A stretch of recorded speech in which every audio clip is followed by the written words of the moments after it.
Yo, what's going on everybody? Blake back with another video. We have another part to replace on the Beamer today. It is the oil filter housing gasket.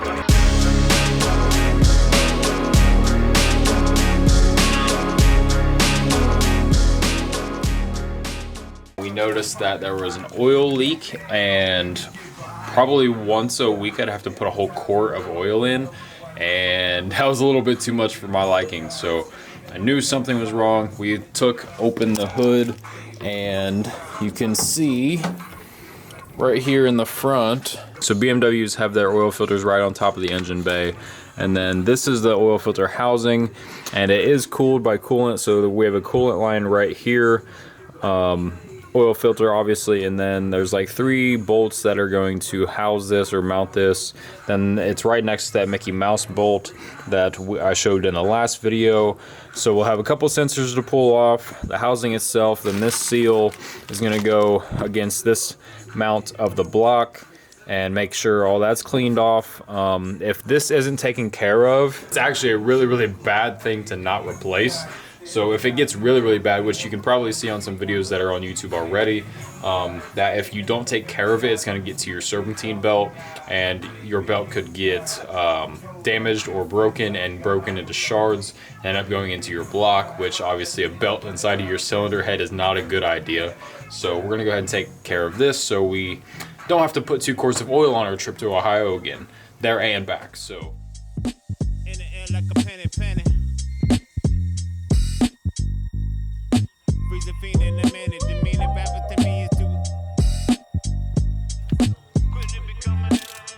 So these bolts here, there's going to be one right here next to your oil filter housing. There's one right underneath one of the bolts of the Mickey Mouse bolts. And then there's one hidden underneath the intake manifold right here in this little crevice. So that one's going to be a little tricky to get to. It is an E10, which is the weird inset sockets. Very weird. They're E10s, but you can get cobalt sets of these pretty easily.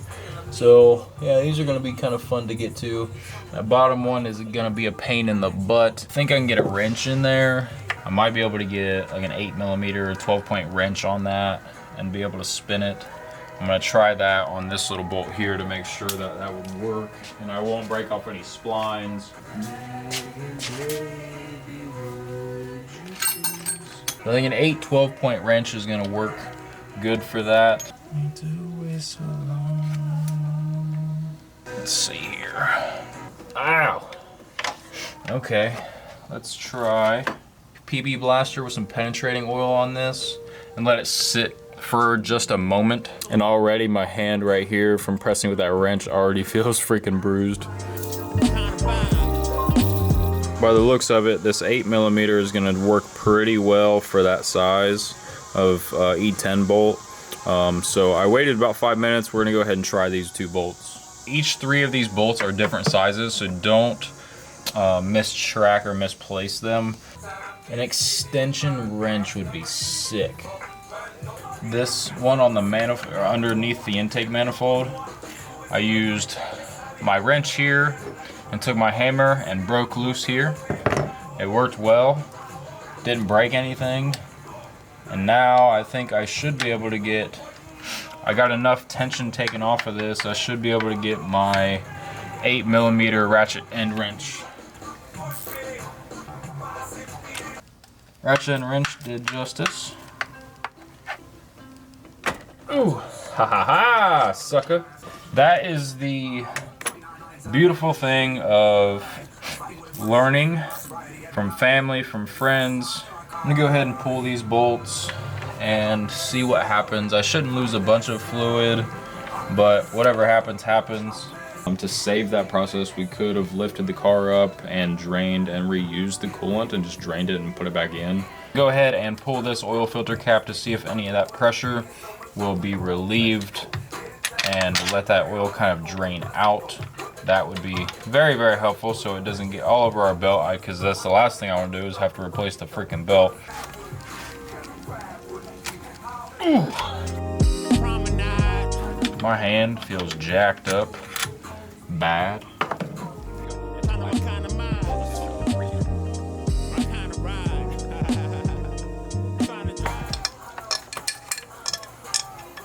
Oh, this one's long as shit. Alright, so then there's the bottom one. It is shorter than the front mount, but longer than the under mount. So all bolts are off now. Oh yeah, definitely got some oil sludge from this. What we have here is the oil filter housing right here, but inside here is that gasket. You can see that bottom section, it seems pretty melted. The gasket surface needs to be cleaned, and then put that back on and we'll be ready to go. If you guys don't have any pick laying around, you can use a punch to get this gasket or seal out of the housing itself. So I'm just going to use a punch that I use. This is my handy punch. I use this thing for so much stuff you would probably not believe me. I had to force my way into this seal here and get it a little loose. So now this should come off in one piece. If it doesn't, it means it's gotten hot over the period of time, and this thing is beyond like savable and salvageable. Try not to break off any of the seal inside of the housing itself, so that way you don't have to dig it out and clean it out. So that seal is out. There's probably several different ways that you can go about cleaning that mating surface for that seal, that gasket.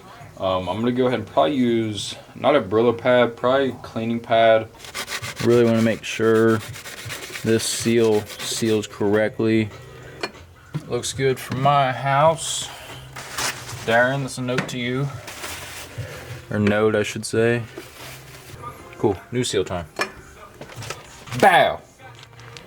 New one, ready to go in. Look how beautiful she just sets in there. When the pressure of the oil and the coolant are going through this system, and that fluid is going to create that suction to that mating surface. That's why it doesn't need to be set in all the way.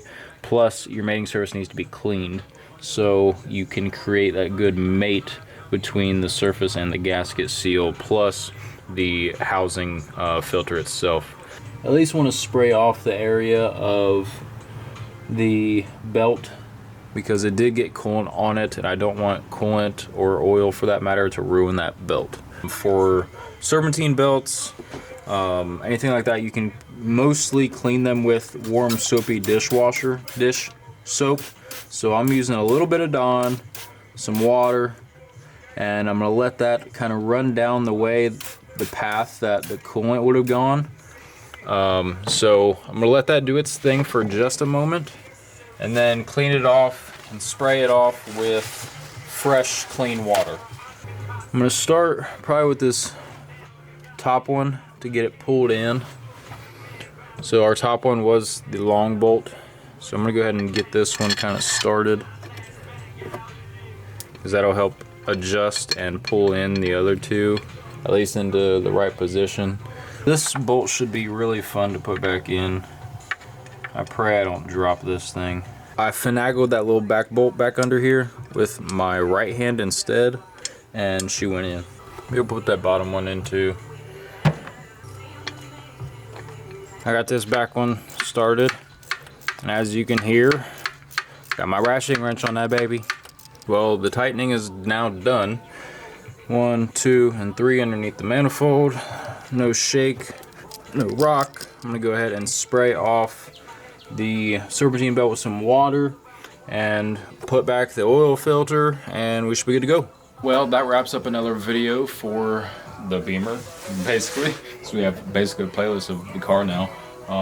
But it really wasn't that bad of a replacement. So it wasn't too hateful. The system, the camera got hot, so when I was showing the system over here, all you do for that is turn your heat up all the way, turn your power on inside the car, hold your foot down on the pedal for 10 seconds, and then the electronic water pump system will start generating and issuing itself. And it'll burp out any air that may be in that system. You keep this cap off and keep filling it as it's needed. And that's basically the system. So as soon as it's done, I think it's like 4 to 10 minutes or so. Everything's tight, snug. I'm gonna run this, let that oil and new gasket seal and mat to that surface, and she'll be ready to go. So thank you guys for tuning in to another video. But yeah, thanks guys. I'll talk to you guys here soon.